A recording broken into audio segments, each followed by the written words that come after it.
Good morning, everybody. Most especially to you, my apo, Zia May de la Cruz.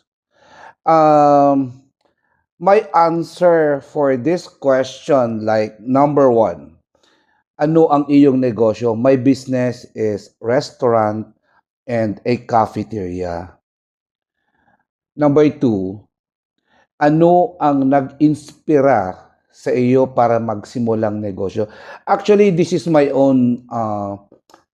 of my dreams actually to put up my own business like restaurant simply because when I was in college, I worked in a restaurant as a working student here in Manila. Number three, magkano ang puhunan mo sa pagsisimula ng iyong negosyo? Well, it depends, no? If fine dining restaurant ito with a 50 seating capacity, approximately you will be needing at least 1 million peso, no? Because you're going to renovate, including the furnitures and all.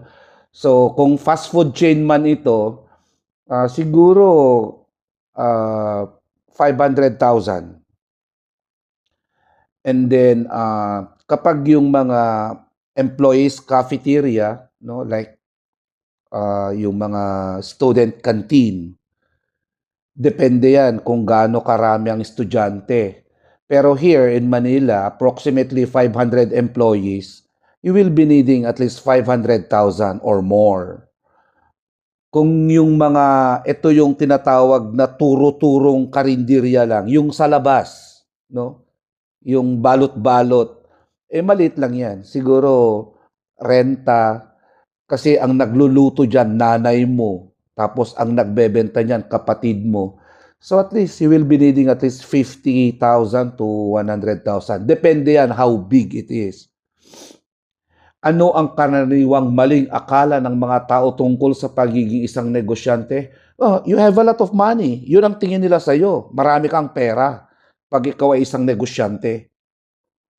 Number five, paano ka umaakit at napapanatili ng mga customer?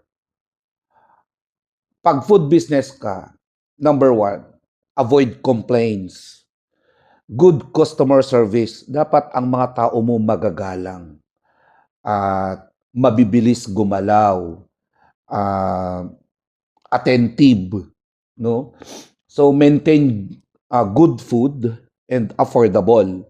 Kasi kung sa mga probinsya, syempre gusto ng mga consumer medyo mura lang para afford. Kasi yung mga mayayaman, gusto nila kumain sila sa mga fine dining restaurant, medyo mamahalin. Pero como ang market mo, depende yan kung ano ang target market mo. Is it class A, B, C, D, E? So, doon mag-fall kung anong klaseng serbisyong meron ka. Pero kahit pa A yan, kahit pa E yan, kailangan pa rin ng iwasan ang reklamo, maganda ang customer service ng mga tao mo, hindi sila yung mga suplado, maintain good food, masarap at mura. Number six, magkano ang kinikita mo sa iyong negosyo? Well, it varies, no? From 300,000 to 500,000 per month. So, as I mentioned, the more outlet you have, the more income you will get.